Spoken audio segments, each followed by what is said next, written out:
All right, I want to just let y'all know that Marvel dropped their new trailer for Fantastic Four today, and my honest opinion is I think it looks awesome. I think it looks really cool. We knew already from the teaser trailer a few months back about the little futuristic 60s style image that they were going for, and based off other shots that we get of New York this time, it looks great. I think the movie looks really clean. Some things can still use patching up because honestly, they should just keep patching this movie up until release date time. Like honestly, that's just what they need to do. Uh, I will just throw out there that I do like the way Silver Surfer looks, even if a lot of people aren't happy about the Shala Ball thing. In defense of that, I do think it's interesting because if this is an alternate universe where they're not connected to the grand scale of the MCU and they can do whatever they want, if we wanted to be honest, this movie could end pretty sad. Like if we wanted to think like, oh, we might never see this universe again because Galactus might blow up the Earth actually. He might actually succeed. This movie doesn't look super hopeful, but it looks compelling enough where we might get some really good character moments, some really good uses of the powers. I'm just glad that the cast seemed to really like being there. I'm not going to say the '05 cast didn't, because you guys know I just did a review about the '05 movie. And it just seems like Rise of the Silver Surfer with better effects, thank God, and probably better. It's not hard to top Rise of the Silver Surfer because that movie's just okay. But I like the way Silver Surfer seems to be presented, like he was in the movie. She seems to have her little, Herald of Galactus thing. We're probably going to get a backstory on it. She's probably going to have a similar backstory to Nora and Red because Shalabal is his love interest in the comics. So instead of it being Norrin having to do all the work, it's Shalabal this time. But if she doesn't make it out of the universe, which I don't think she will, when we do actually kill Silver Surfer in the current timeline MCU, it will be Norrin Red. Would you want Norrin Red to die here? Or would you rather him be in our current timeline? Now, in reality, both of them could just be Norrin, but we knew they weren't going to do that. So let's just, cross fingers that that's how this movie ends, is that they have to go into a new universe to survive, or they get pulled by Doom, or somehow Multiverse of Madness will have some weird effect on it because, well, we saw a Fantastic Four member there 3 years ago. So we don't know. We don't know. And I think that's the best part. We saw this really cool, visually appealing trailer, and we still don't know everything about the film. And one thing that I'm happy that they revealed is that Sue is pregnant, because that was my speculation anyway. I was like, first steps could be two things: one, their child, or two, welcoming back the Fantastic Four into the MCU. Two ways that could have went. So it's interesting to get to that point. I will say Sue being pregnant does feel a little just like, damn, I would have liked one movie where we didn't have to worry about Sue getting pregnant. Now we got to deal with potentially Franklin Richards, aka Plot Armor the baby, because he really is. He's a big ass plot device.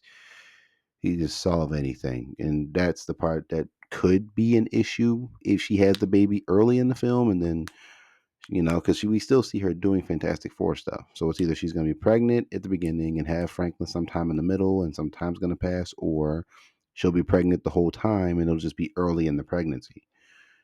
So there's some things to pay attention to here. I'm very much liking Joseph Quinn. I enjoyed seeing him and getting a feel for him. He actually does feel like Johnny a little bit. Not overly playboyish, but not overly childish. He feels like a nice little blend where he jokes around, but he actually is nice to the team, which is good. Vanessa Kirby, honestly, I can't be mad at her. I mean, again, it's just a trailer, so we still didn't get a lot, but she seems like she's into it. She seems like she's having a good time. Eben Ross background. I hope I said his name correctly. I watched him in The Bear. I think he's a great actor. I think he's a good choice for Ben. I was just hoping he would have more of a Brooklyn accent going into being the thing, and he didn't bring the Brooklyn accent. He's just being Evan Moss background. But still, he seems solid. The thing looks great. I think he looks so good. Like practical effects with CGI together, that's all we could ask for. And he looks phenomenal. I think the thing is he looks really good. The movie just looks clean. It looks nice and bright, nice and shot well. Some location shots, some practical effects. The stretching actually looks pretty good. I'm hoping it looks a little bit better, but it looks better than what we've ever gotten.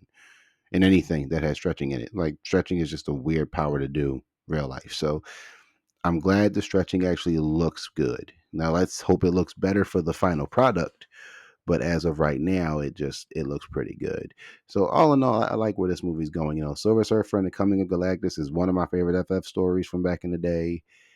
It is good enough to get a movie if the movie's done right. Now, this movie seems to be like a nice little twist on it because obviously it's not probably going to end the same as the comic, but that's fine because what we would like to see is how these damn Fantastic Four characters get over to the other side because it's still very clear the Fantastic Four aren't a thing.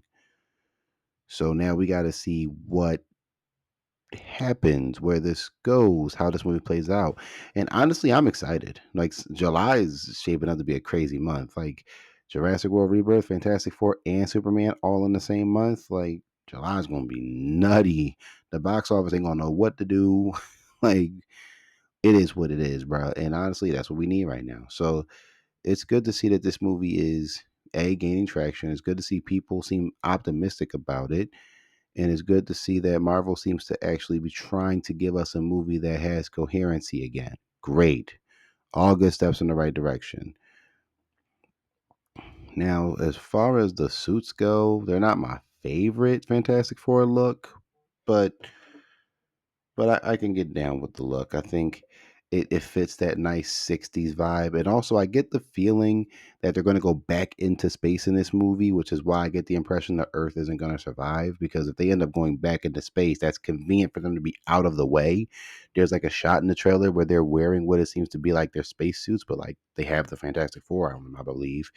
And it looks like they're about to go back into space, probably to deal with Galactus, which is convenient enough for the earth to get destroyed. It sounds dark, it sounds depressing, but that would explain how they somehow end up on the other side. Now, like I said, this is all speculation. Like I don't have to be correct. And I'm not saying that I am. I'm just saying there's just this weird feeling that that's probably how the movie has to go, unless again, like I said, Downey Doom does something and it pulls them over and they don't know how they got pulled over and it sets up Doomsday because that's obviously where this is heading. Right? This is like obviously where this is heading. And then we got to stop and think that maybe, like I said earlier in this said conversation, that maybe Doctor Strange and the Multiverse of Madness does have some weird effect on everything, and this happens, and they end up over or No Way Home. No Way Home had all that crazy stuff happen, but then No Way Home shifted everything back. So whatever, it doesn't make sense. It all in all, the movie looks good. I think it looks cool. I love the cast. And I love what it looks like. I love the look. It just has this really cool look to it. It looks like its own film, which is a nice touch. Like you know how Wakanda looked in Black Panther? That's how I feel about this 60s futuristic style New York. It looks cool. It has its own look, its own feel, its own like livelihood. And I'm hoping to see from what we're getting a lot of interaction with the public, which is great. So I'm really looking forward to see how this movie plays out from start to end because unlike the Homecoming trailer where I could pretty much put each part of the film in the trailer and put it to the movie and that's how it went. The whole damn movie was in the trailer. That's not the case here, and that's beautiful. So yeah, I'm excited, man, but let's see what happens. That's it. That's all for this one. Thank you for tuning in. If you want any more of this, like, subscribe for more. Comment down below on how you feel about the movie, and I'll see y'all on the next one.